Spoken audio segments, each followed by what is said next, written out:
Jean-Luc Mélenchon, bonjour. Bonjour.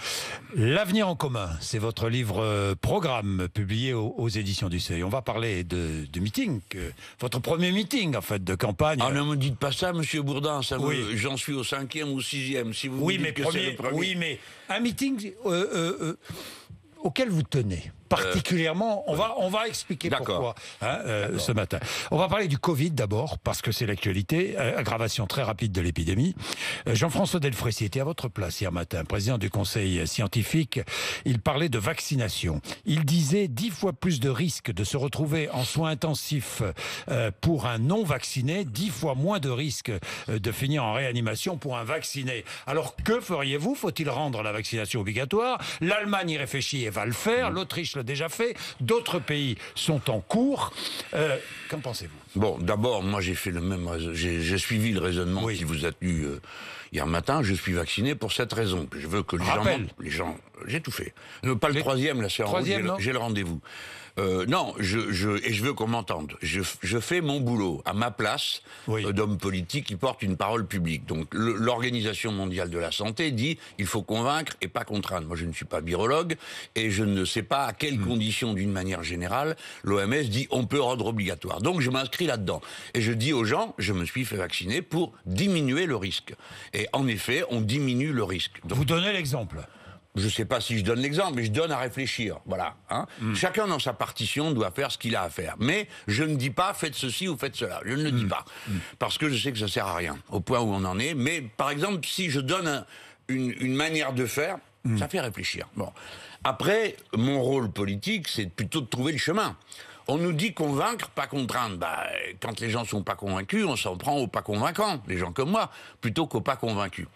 Et puis deuxièmement, on dit la vérité, le pass sanitaire n'est pas une garantie du tout. Donc c'est un danger, parce qu'il vous fait croire que vous ne présentez plus aucun risque. D'ailleurs, vous êtes vacciné, je suis vacciné, on se parle tous les deux, mais on n'en sait rien. Un de nous deux est peut-être contaminé. Exactement. Alors, au moins, essayons de nous concentrer sur des choses concrètes qui peuvent avoir un résultat immédiat. Alors, pardon, c'est les réveillons.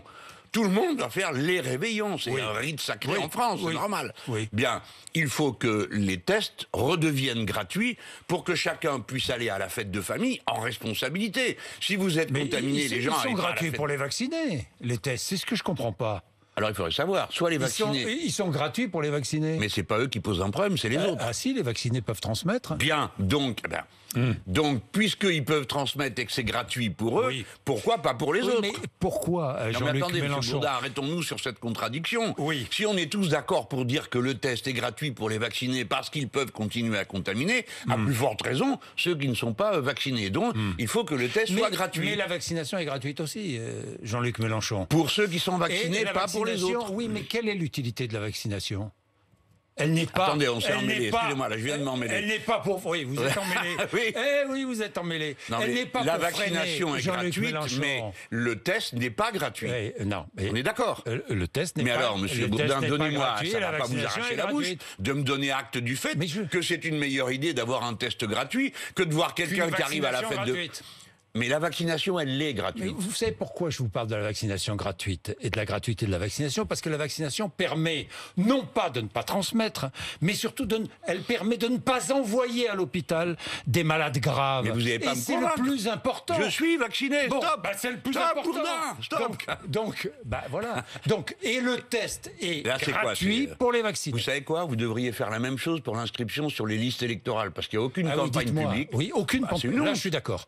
Là, je suis d'accord. C'est une honte. Oui. Enfin, franchement, tout le monde on n'arrête pas de se... On a un Français sur 10 qui n'est pas inscrit. On a 3 millions de personnes qui sont mal inscrites. Et après, on vient faire des numéros sur la démocratie et tout ça. Donc, monsieur Bourdin, vous et moi, ce matin, on fait un petit sketch de 2 secondes pour dire il faut s'inscrire. Et on dit à monsieur Macron, ça, je suis d'accord. S'il vous plaît, faites cette campagne. Inscrivez-vous sur les listes électorales. La démocratie est le meilleur rempart contre le virus de la haine et de l'indifférence aux choses publiques. Alors, ce virus de la haine, il se répand aujourd'hui en France, Jean-Luc Mélenchon? Il faut bien admettre que oui. Par qui? Par des gens qui en font, en quelque sorte, s'en font les porte-paroles. Des gens avec lesquels vous avez débattu, par exemple? Oui, monsieur Zemmour, c'est pas... Il a même été condamné pour ça, pour haine raciale. Donc lui, il porte une vision... Veut-il d'ailleurs abroger la loi Guesso? Nous verrons. Pourquoi abroger la loi Guesso? Mais je dis ça parce que c'est peut-être dans son programme, je ne sais pas. Ah, j'en sais Je lui rien. poserai la question d'ailleurs, il est mardi prochain. Bah, vous lui poserez la question, mais bon, si vous voulez, entre l'extrême droite et des gens comme moi, le problème n'est pas tant le programme. Bon, eux, c'est classique, c'est un programme de droite classique. C'est une vision du monde. Pour lui, le futur est un passé toujours recommencé. Ça n'existe pas, ça, nulle part. Ça n'a jamais existé, ni dans l'histoire de France, ni dans celle du monde. La marche du monde, c'est l'horizon de l'universalisme, les mêmes droits pour tout le monde, ce qui n'est pas le cas dans beaucoup de pays du monde. Et puis, la vie de tous les jours nous amène à cet horizon par la créolisation, c'est-à-dire que tous, nous produisons quelque chose d'imprévu au contact de cultures qui ne sont pas les nôtres. Vous entendez bien, Monsieur Bourdin, que je distingue ça du métissage. Le métissage, bon, c'est la vie, quoi, c'est l'amour. Hein. Mais dans ce que je raconte, moi, il y a quelque chose, la créolisation, que j'ai emprunté comme terme à Édouard Glissant, c'est la culture, quelque chose que nous mettons en commun. Sa fille sera là dimanche. Oui. Elle sera là dimanche. Oui. Vous voyez la transition. Pas mal. La liaison est pas mal faite. Pas mal. La transition, parce que donc dimanche à la Défense, vous réunissez votre premier Parlement Union populaire, de l'Union populaire, avec plusieurs personnes qui vous soutiennent. Porte-parole d'Attaque, il y aura Annie Ernaux, Yann Le Bolloc. Ancienne, par exemple. Excusez-moi. Ancienne, oui. Non, mais je sais que vous n'avez pas de mauvaises intentions, mais c'est important de mettre chacun à sa place. Elle-même n'est plus la présidente d'Attaque, la porte-parole d'Attaque, donc je crois qu'il faut respecter... Pas de passe sanitaire dimanche. C'est interdit et c'est illégal de le réclamer. Bon. Je voudrais redire aux gens... Des masques et du gel. Je recommande à tout le monde d'amener son masque, de respecter les gestes barrières. C'est pas un si gros effort. Écoutez, franchement, j'ai vu des gens qui me faisaient un procès parce que je porte le masque. J'ai dit, écoutez, c'est un minimum de discipline. Quand j'étais gamin, en Afrique du Nord, on mettait du permanganate de potassium quand on prenait les légumes. On mettait ça dans l'eau, ça faisait violet. Bon, on nous avait tous appris. Alors, nos parents nous disaient, tu vois, ça tue les bactéries ou je ne sais quoi. Enfin bref, c'était des gestes de tous les jours. On va pas en faire une affaire comme si c'était une brimade épouvantable. Hein. Ce n'est pas vrai. Ces quelques gestes, sont-ils vraiment à 100% efficaces ou pas? Au moins, ça fait un petit peu, c'est déjà ça de prix. Bien, parlons de politique rapidement. Le congrès LR avec Ciotti, Éric Ciotti et Valérie Pécresse qui arrivent en tête. On a fini sur mon meeting, dites? Non, mais je vais y revenir. On va y revenir. Ne vous inquiétez pas. Il faut que je vous parle de son confrère. Oui. Éric Ciotti, Valérie Pécresse. Qu'en pensez-vous? C'est la droite d'aujourd'hui? C'est la droite dite républicaine d'aujourd'hui? Moi, j'ai été très déçu par leur débat, y compris certains personnages, je les ai trouvés dans des rôles auxquels je ne m'attendais pas. Voir M. Barnier faire de la surenchère sur des thèmes d'extrême droite comme l'aide médicale d'État ou des choses comme ça, qui sont des bêtises incroyables que raconte l'extrême droite. Si on ne soigne pas les gens malades, où on va, tout le monde tombera malade, il n'y a pas besoin d'être un aigle pour comprendre ça. Mais voir M. Barnier dans ce numéro, Donc je trouve que je déplore la disparition de la droite républicaine, mais au sens, si vous voulez, apaisé. Hein. J'ai presque envie de leur dire la République bourgeoise, quoi, celle de la Troisième République. C'est-à-dire des gens qui défendent ardemment les principes républicains, mais qui vont pas dans l'excès comme ça. Des ouvriers, des employés qui votaient à droite. Moi, j'ai connu ça. Mais bien sûr. Et il y avait beaucoup de gens qui étaient autrefois dans la démocratie chrétienne, qui se reconnaissaient dans le RPR ensuite. Maintenant, c'est plus ça. C'est un discours hargneux. Alors, je pense que leur destin promis, maintenant, c'est de se faire dépouiller d'un côté par l'extrême droite et de l'autre côté par M. Macron, qui incarne une droite aux yeux des gens de droite que je peux connaître, plus civilisés. Parce que les gens de droite que je connais, figurez-vous, je me connais. Certains sont même des amis personnels. Ça les horrifie. Et vote Macron. Et vote Emmanuel Macron. Oui, ça les horrifie, un truc pareil. Bien, Jean-Luc Mélenchon, un mot sur la gauche, l'Union populaire, la fameuse Union populaire. Est-ce que vous lancez un nouvel appel ce matin à l'Union populaire? Alors, il faut bien comprendre ce que j'essaye de faire. Il n'y a pas d'union au sommet. J'ai essayé. Il n'y en aura pas. Il n'y en aura pas. Personne n'a l'intention de changer d'avis. Donc, ça ne sert à rien, si vous voulez, que chaque personne de gauche qui rencontre M. Bourdin vienne pleurer dans son gilet en disant « Ah, s'il n'y a pas l'union, nous sommes perdus. » Parce que M. Bourdin va répondre « Si vous êtes perdus, qu'est-ce que vous faites encore là ?» Voilà, évidemment, ça tombe sous le sens. Donc, cette machine à répéter tout le temps « L'union fait la défaite », c'est une machine à se résigner. D'autant que c'est pas vrai historiquement. François Mitterrand a gagné, il y avait 6 candidats et le communiste faisait 16%. Ce n'est pas rien à l'époque. Donc, il ne faut pas prendre le problème comme ça. C'est une manière politicienne d'aborder la question. Puisqu'on ne peut pas faire au sommet avec un programme commun, faisons par la base avec un programme commun. l'union populaire, c'est l'union à la base pour un certain nombre d'idées. Pas pour un homme, bien sûr c'est un homme qui porte la candidature, mais pour des idées. On a poussé la malice jusqu'à aller faire des sondages pour vérifier si nos idées étaient populaires. Et là, on s'est retrouvé avec un problème. Nos idées sont extraordinairement populaires, ultra majoritaires, mais nous ne le sommes pas.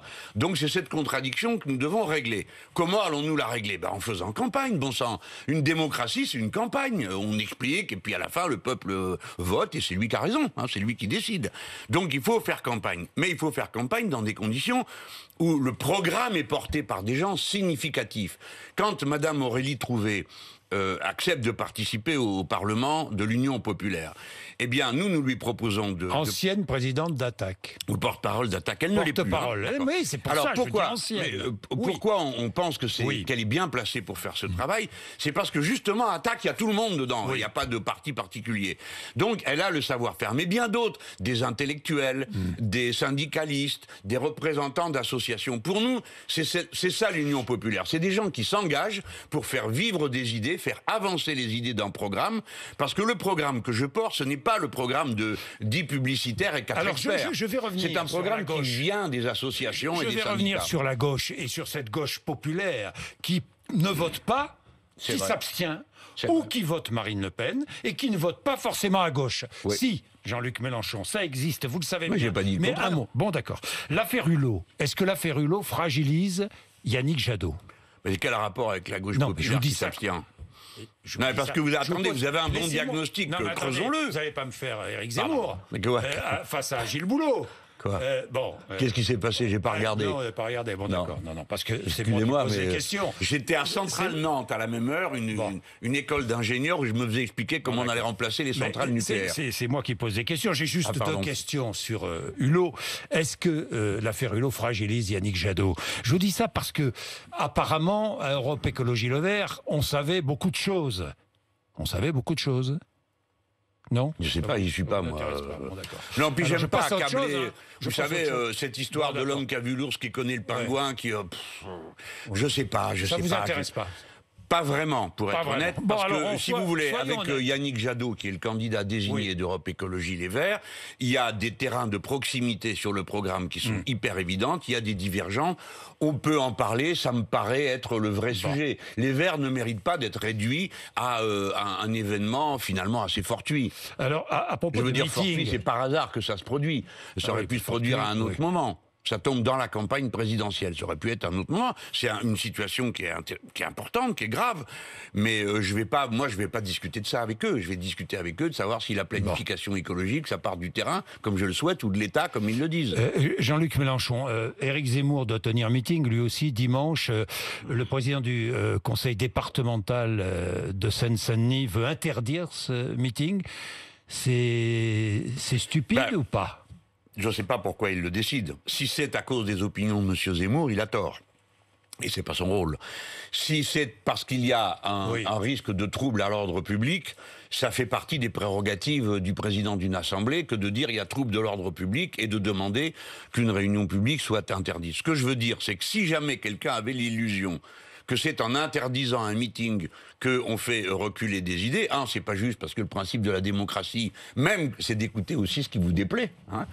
On n'écoute que ce qui vous plaît, alors tout le monde est du même avis. Ça sert plus à rien. Mais c'est le principe de la démocratie, mais deux, surtout, ça ne sert à rien. Je voudrais rappeler que pendant des années, à l'appel de nos glorieux chefs, nous avons pratiqué comme ce que M. Cambadélis appelait le harcèlement démocratique. Dès que M. Le Pen arrivait quelque part, on arrivait avec nos pancartes et on faisait obstacle. Ça a donné le résultat magnifique que vous savez. C'est elle qui est au deuxième tour et M. Cambadélis qui est disparu. Oui. Donc j'invite à réfléchir. À réfléchir. J'ai compris. Est-ce que vous demandez, comme Fabien Roussel, l'inéligibilité pour les personnes condamnées pour incitation à la haine raciale? Alors là, on patauge dans la confusion parce que ça existe déjà. D'accord ? Ça existe déjà. C'est déjà prévu. Il y a eu, il n'y a pas longtemps, une loi sur la confiance dans le, je sais pas quoi, le truc public, et nous on avait fait un amendement pour dire tous ceux qui profèrent de la haine raciale sont inéligibles. Alors LREM, les macronistes, en ont rajouté. Ils ont mis tous les délits de la loi de 81, pouf, inéligibilité derrière. Oui. Alors là, le Conseil constitutionnel a dit, ah bah vous allez trop loin. Parce que dedans, il y avait injure. Imaginez-vous qu'on rend inéligible quelqu'un pour injure, la moitié de la France est inéligible. Bon, donc le Conseil constitutionnel a eu raison. C'était exagéré, comme il dit, disproportionné.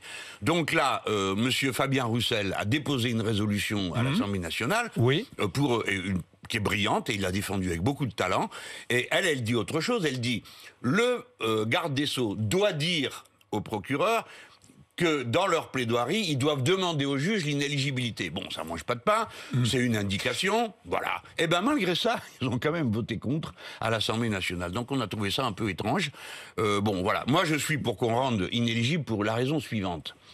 Je parle de la haine raciale, je parle pas du reste, le reste c'est la polémique. La haine raciale, parce que comment vous pouvez prétendre représenter le peuple français si vous arrivez en disant, le peuple français, oui, mais pas ceci, mais pas cela, pas celui-là parce qu'il a telle religion, pas celui-là parce qu'il a telle couleur de peau. Vous n'êtes donc plus représentatif, puisqu'en France, l'élu n'est pas représentatif d'une religion ou d'une couleur de peau, mais d'une idée. Donc, à mon avis, on ne peut pas être éligible quand on est raciste. Ben, ça me paraît... Mais les juges peuvent le faire, un signal que ça existe. Je vais terminer sur le peuple de gauche.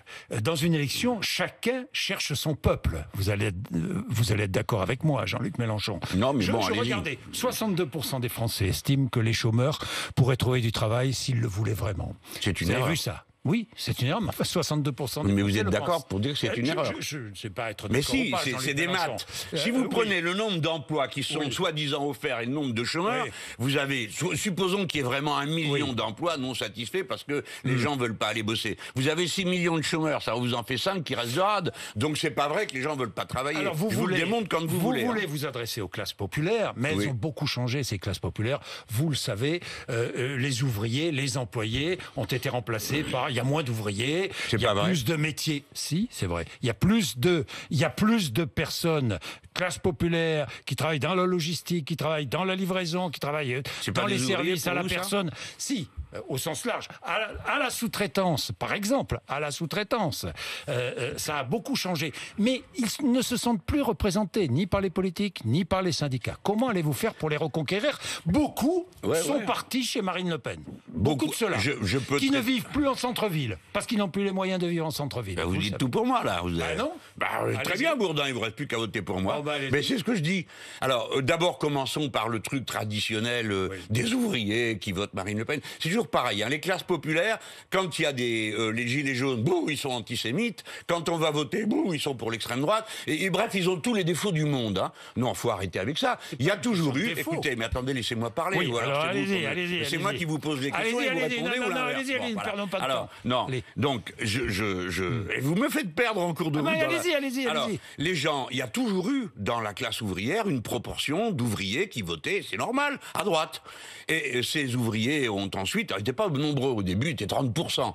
Et puis ils ont été entraînés, pourquoi? Parce que la gauche a fait ce qu'on appelle la gauche, qu'on a appelé la gauche, ça s'est terminé en eau de boudin avec du Hollande. C'est-à-dire, c'était plus rien, ça voulait plus rien dire et ça ne apportait rien à la condition ouvrière. Donc je voudrais vous rappeler qu'elle reste dominante. Vous m'avez fait la concession de dire, en fait, c'est les statuts qui ont changé. Monsieur Bourdin, tout est là-dedans. Là où vous aviez avant des grands ensembles avec des grandes conventions collectives, des statuts communs, maintenant vous avez une poussière de statuts et les gens se sont atomisés parce que les solidarités professionnelles se sont effondrées en cours de route. Mais elles renaissent vite dès qu'il s'agit de réorganiser la répartition. Laissez-moi finir. Alors très vite, comment les faites-vous revenir chez vous? En défendant des idées, et elles sont offertes, et on peut se regrouper sur elles. Premier élément, c'est pour les élections. Si vous voulez la retraite à 60 ans, vous pouvez trouver ça déraisonnable, mais si vous voulez la retraite à 60 ans, votez pour moi, parce que moi je vous la propose, pour prendre cet exemple. Si vous voulez qu'on bloque les prix, parce que vous trouvez que c'est complètement fou cette histoire d'augmentation des prix de première nécessité, vous votez pour moi. Si vous n'en voulez pas, votez pour un autre. Vous votez pour M. Zemmour ou pour M. Macron. Bref, il faut accepter le jeu de la démocratie. Et puis après, il y a autre chose qui est très important. On ne va pas tourner autour du pot. C'est la lutte. Vous avez vu comment l'inflation a ranimé la lutte de classe. Bien mieux que 10 000 discours. C'est-à-dire que les gens se sont dit « Ah ben non, déjà on nous serrait le kiki comme ça, pas moyen d'avoir une paye correcte. Et en plus, maintenant, l'inflation vient nous manger ce qui nous permettait de tenir la tête hors de l'eau. Donc ça vous a donné, chose incroyable, dans des secteurs où on pensait qu'il n'y aurait jamais de grève, la grande distribution, le commerce, toutes sortes d'entreprises de cette nature qui se mettent en mouvement. Pour la première fois, là, avec la SAM dans l'Aveyron, où ils font une fonderie, pour la première fois, les gens occupent l'usine et vont déverser du métal sur la route. Vous n'avez pas fini d'en voir, parce qu'avoir cru que le peuple subirait tout en fermant sa bouche, c'est une illusion. Il faut à un moment donné partager. Moi, ce que je vais dire dimanche, maintenant c'est l'heure du peuple. Hein, il y en a qui se sont gavés pendant 20 ans, maintenant c'est le tour des autres, de prendre un peu et de recevoir la part qu'ils méritent, parce que c'est eux qui font tout tourner. Merci. C'est déjà fini votre affaire? Ça passe vite. Ben vous parlez tout le temps. 8h53, vous êtes sur RMC BFM.